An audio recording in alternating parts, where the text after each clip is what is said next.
you live this life or walk this road, then you can talk shit. Gambling with my life, but I refuse to go for nonsense. This the life I chose, this all I know, ain't many options. About to tell the truth, I make the rules like I'm Fleece Johnson. What's up? This is Big Lee with Hustler Spirit. I'm here with Mr. Drip himself. What's up, Fleece? How you doing, my brother? Doing good, man. Doing good. Man, it's some beautiful weather today in Louisville. It is. Yeah. What about, I know you're a businessman, so let's get down to business. I was doing a little research, and the lady they were interviewing on MSNBC, Lock Up Raw, was saying that you actually calmed down because you was getting older. Was that the case because you was getting older, so you calmed down? Yeah, that's funny. You know, that's real funny. I can see, this is what gets me. They hire people, call themselves therapists, psychologists, people that is trained into body language and handwriting analysis. They bring all of the whole team of them in to try to take surveys of people. And it's a proven fact that 89% of all surveys got really the wrong answers on there. People just write anything on surveys. But they think they know things. And they think they can take me, for instance, dissect me. We know Fleece Johnson. He's getting older. He's calming down because of his age. It ain't have nothing to do with age, right? Nothing. You forget the fact that I was put in this penitentiary as a child. That when I stepped in prison, I was borderline illiterate. I couldn't read or write. You forget to realize that I taught myself how to read and write. You also forget that my mental state then was based on what I knew then.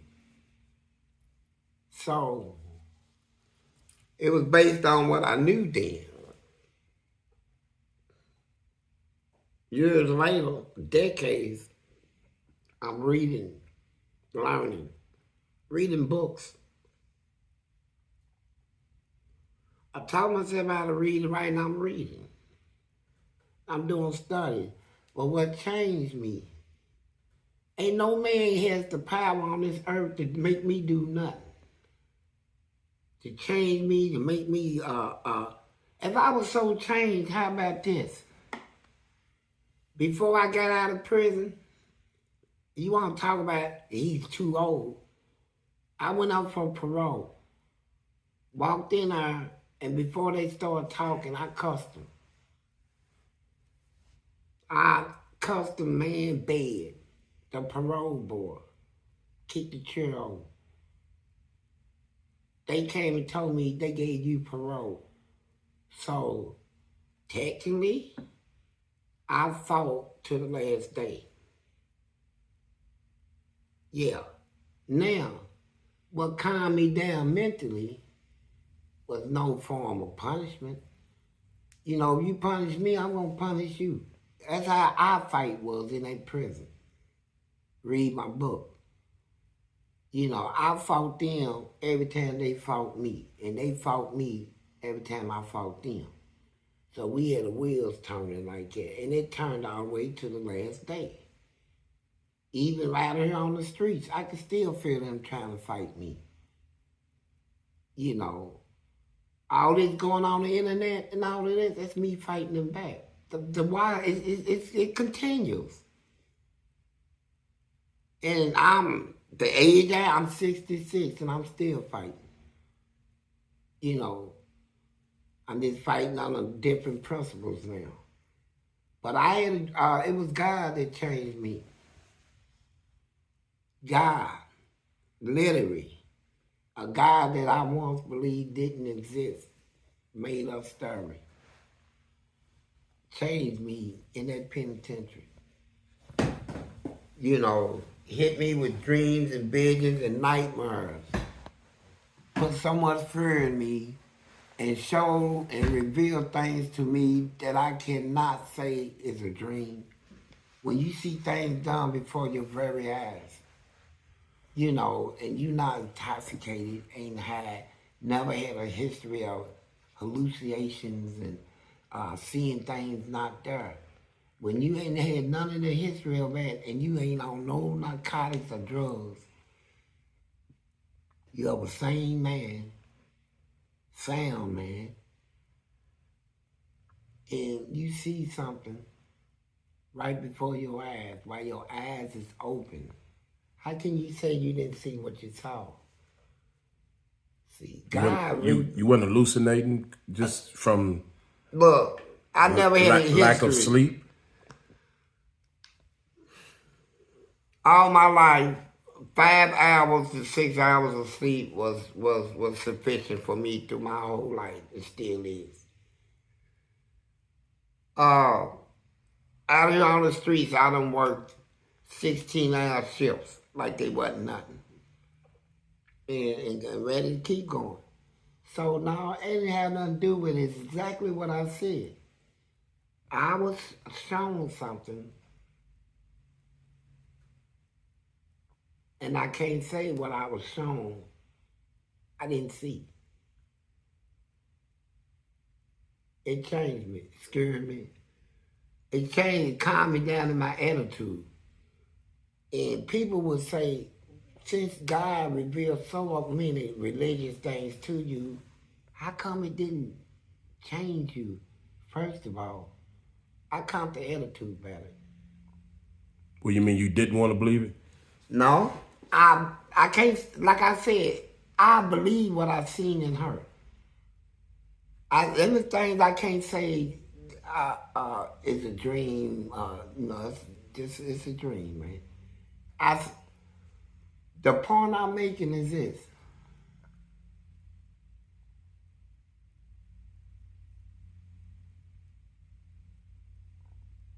God entered the picture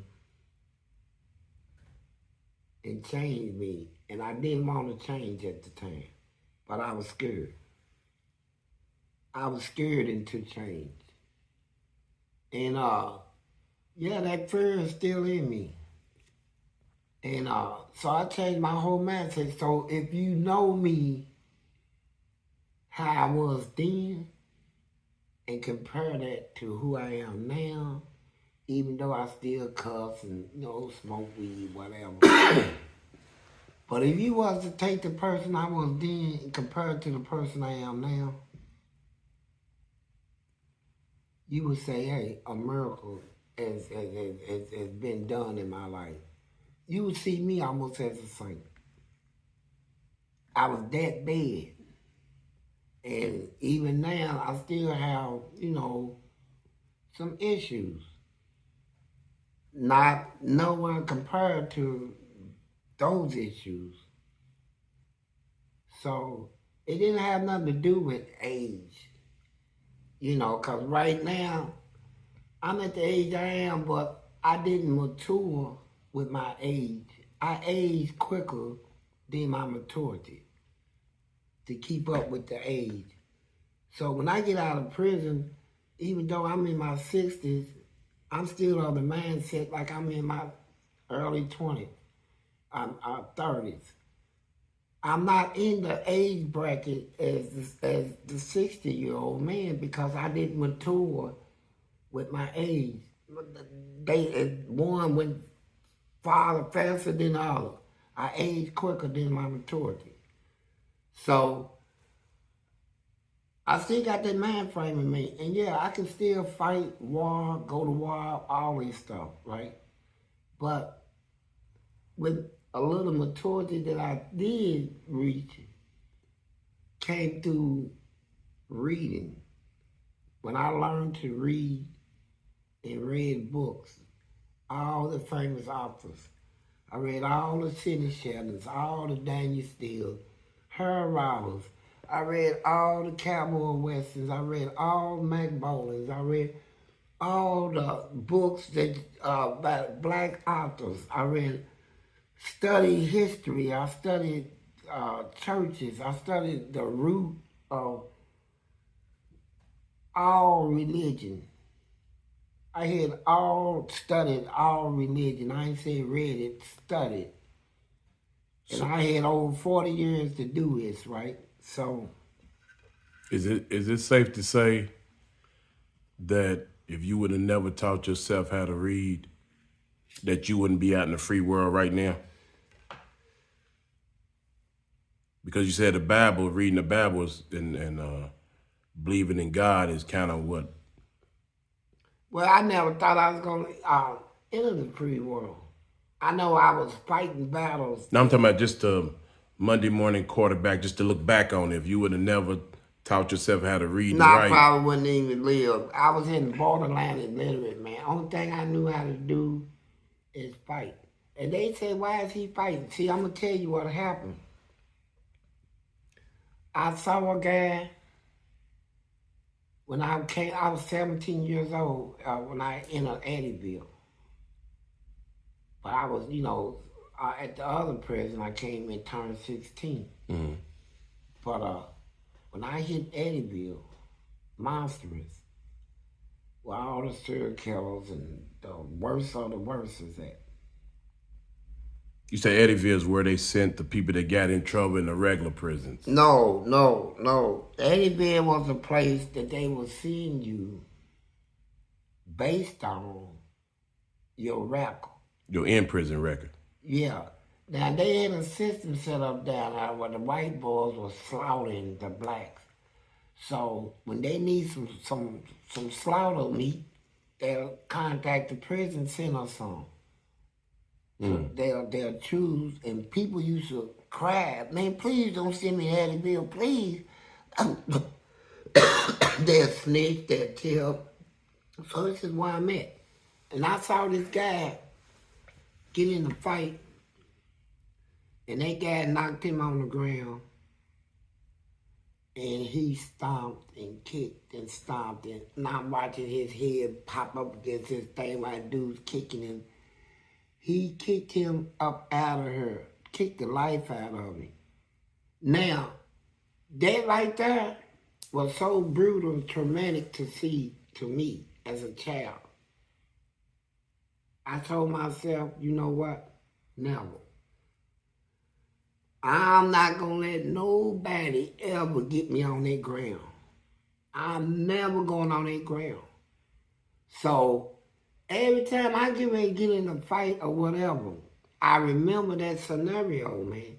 Of why that dude getting stomped on that ground. So if I fight you, really I'm fighting you out of fear. I fought all my battles out of fear, man. People don't understand that. Fear was compelling me, to fight as mean and vicious as I fought, because I never want to end up on the ground, man. So when I fight you, I'm going to bite you, scratch you, I'm going to do anything. I throw duty on you, I do whatever. Bust your head, stab you, choke you to death, sneak up on you. I'm the type of fighter that I had so much fear in me, man, that anything was on the table. I wouldn't have lived in the cowboy days. Back then, the gunslingers would have called me backshoot. I'm not going to go outside, meet me outside at 12, and we go out there, spread our legs and see who's faster than others. No, all you got to do is make a threat. And when you turn your back, I'm going to shoot you in your back. I'm going to shoot you, I'm going to get you any way I can get you. That's my type of fighting. I fight to win. I got fear in me of losing. So I'm going to fight you as nasty, mean, dangerous as I can. That's how I was. Now, this person that said that question, hear me talk right now, still full with the energy to war, unstoppable wars. I still got that in me. And you had enough nerve to say age. See, you people that go to college and read y'all stuff out of books.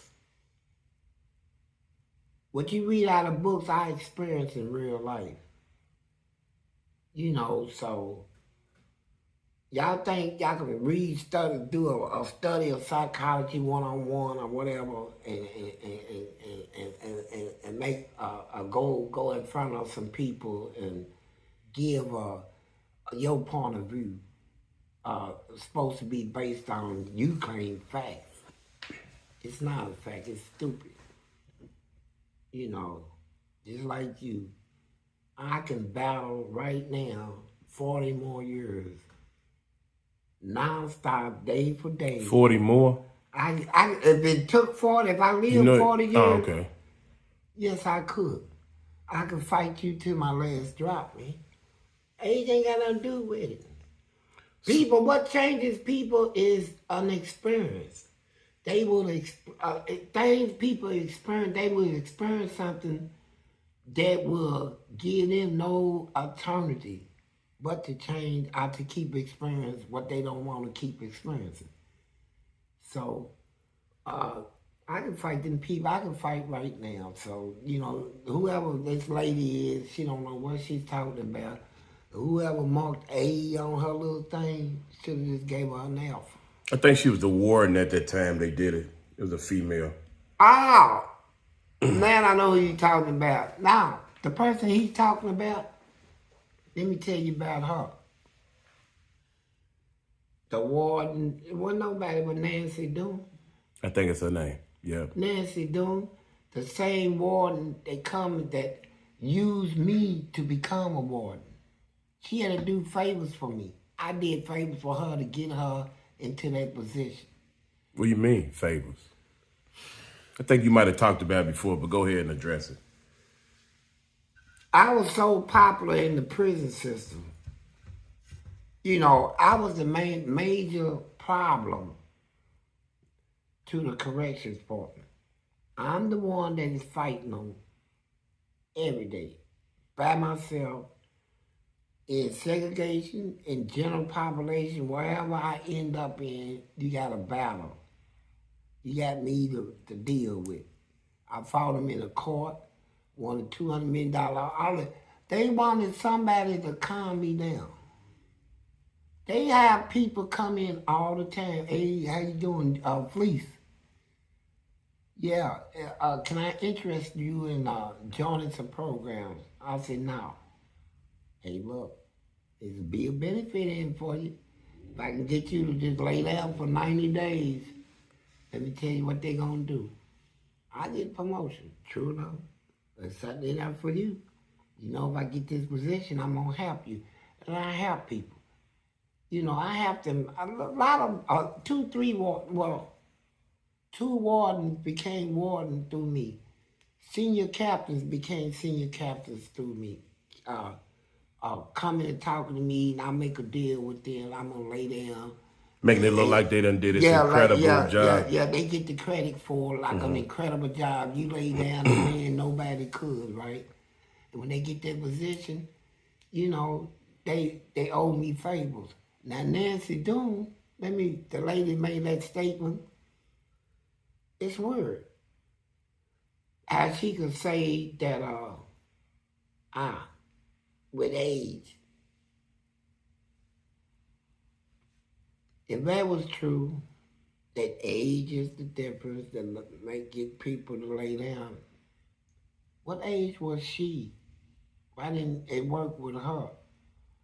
When she left Eddyville, went to Green River Corrections Complex to become a warden.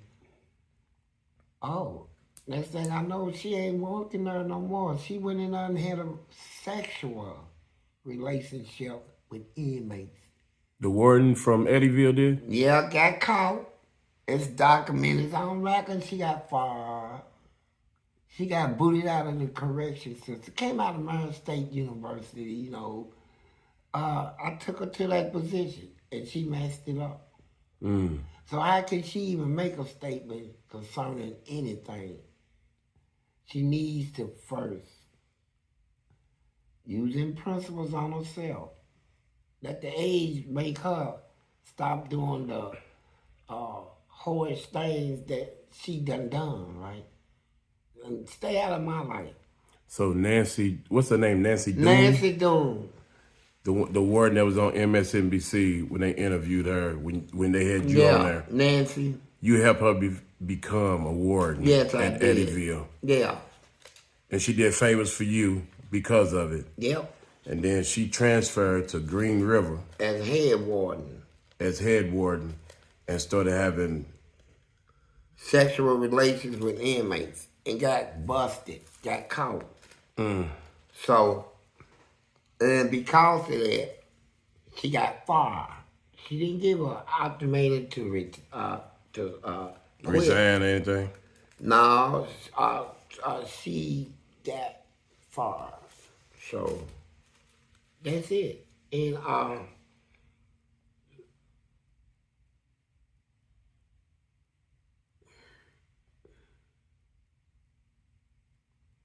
it's good because here I am. I'm out here in society. I done survived things most people can't survive. Man, people are not looking deep into this. It's life story that I'm telling people. You're not seeing it. I was running from something. See, you got to read my book. I was running from something that developed them personalities in me. I was never the person I pretended to be. But I got molded into that person. It became a real person after a while. But I fought, I changed things, I did a lot of good in there for the inmates. I changed the whole correction system with a couple duties. You know, I've been meaning to ask you this question, and because we're talking about the MSNBC interview, the documentary on Kentucky State Prison, Lockup Raw. Why did they label you? I thought this was weird. The most dangerous inmate when you wasn't on death row. It seemed like the guys on death row would have been more dangerous. Why did they label you the most dangerous? Well, in the prison labeling system, categories, they got categories. A dangerous inmate is not necessarily the one that come in with murders on his record, stabbing 2-3 people while he's locked up. I consider by the FBI as the most dangerous man on their #1 wanted list.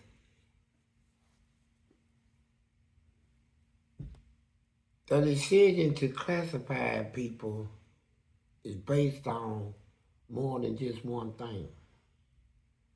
You can be dangerous where they look at you as somebody that is running gambling things in the prison system. They can't catch you. Mm-hmm. You dangerous because now you got guards working for you. Dangerous because you doing a whole lot of illegal rule, against the rules stuff while you in prison.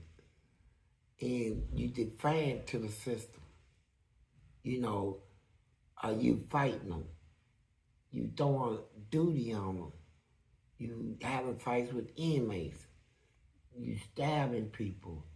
You turn up stuff. You are major problems on all levels, even in the court system. You will receive that a dangerous thing. Now, usually they put that label, they can find a person that really ain't meet their requirement, but it's called propaganda. When you going against what you call your enemy, you want support from people to give you the right to justify all the nasty ways you've been treating this person. Like I can be just an average person, and they just want to treat me real bad. So they go on TV and say, you know what, we dealing with somebody that is the most dangerous man we ever know. Then people that know me say, him dangerous? Come on, man. I know him all my life. He's a real good person unless you mess with him, you know. But they don't put it out there. He's real dangerous because they want your support to justify them on how they mistreated him and violated his rights and all this.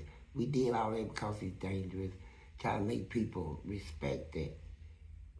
It's the same way wars have started, got weapons of mass destruction as to win the support of the American people to give them the right to go to war. Go over there and find nothing. It's propaganda.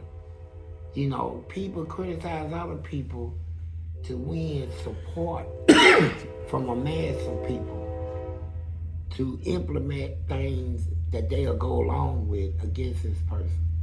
It's just like when they let me out of prison. No, they didn't want me to do good in society.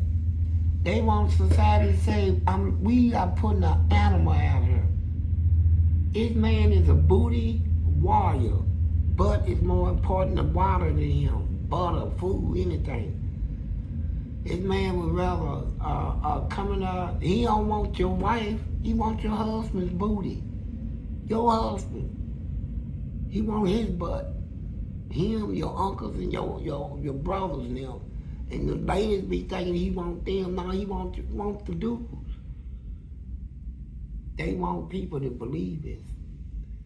I could be walking down the street and get popped in the mouth, anything. Ain't done nothing to nobody.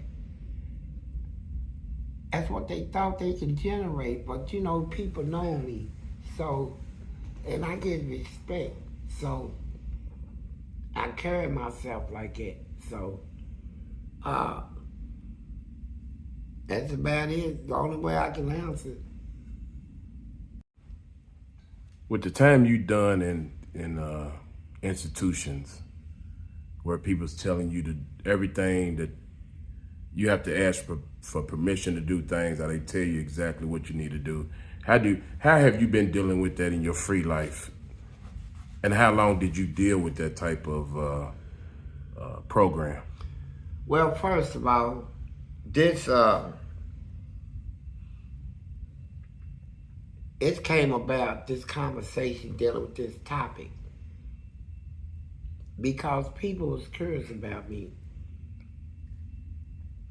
They said, since you've been on the streets,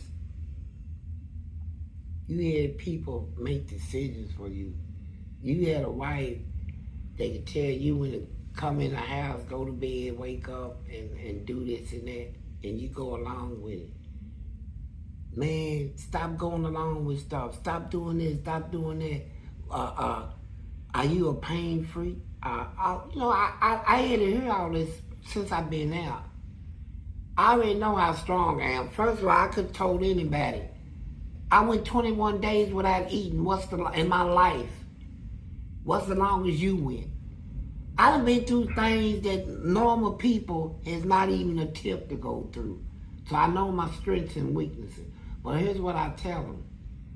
When I was a juvenile, take the 7 years I spent in detention centers and boys camps, being told what to do, when to get up, when to go to bed, what to eat, when I can go outside, when I got to come in. I went through a program of this for 7 years. Now you take the over 46 years that I spent all together in the prison system, and add that to the 7 years juvenile, and then in prison, what did they tell me? When to get up, when to eat, when to go to bed, when I can go outside, when I got to come in. All this been programmed into me. It is the only life I have ever known and lived. It is a life where I have been told what to do, what not to do, when I can go outside, when I can't, what I'm going to eat, as opposed to what I want to eat. I lived this life. 50-something years of it, my life has been lived, brought up told what I can and can't do, and I've been fine with it. And then to throw me out of here in society, where I got to do all this on my own. I never been there yet. So even out here, I rely on people to keep me up under that same thing, right? Not as strict, but you talking about just well, not direction. As strict, yeah, just direction. Yeah, I haven't lived no other life. I know no other life except the one that I have lived, man. What can the prison system do better to help you out, help guys coming out back into the free world to transition a little better? Well, I ain't gonna lie against, like, we about the truth, so I'm gonna give the prison system some credit.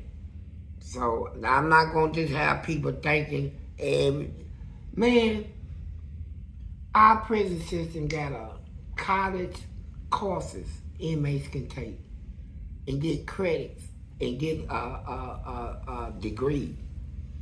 They got academic schooling is masterful. They got a thing in the prison system where they tell the inmates, we will pay you money to get in school. You get paid for it. So you're saying there's no excuse for a guy to get out of prison in Kentucky? No excuse whatsoever that every inmate shouldn't come out of here with degrees and stuff under their belt, having spent over a decade in the prison system. There's no excuse for no inmate not to be able to come out. And we got all kinds of trades, carpentry. They teach you how to weld, lay brick, construction. They got auto mechanics, engine tear down, small engine. They got teach you how to paint. They got art classes. They got computer classes, man. They got you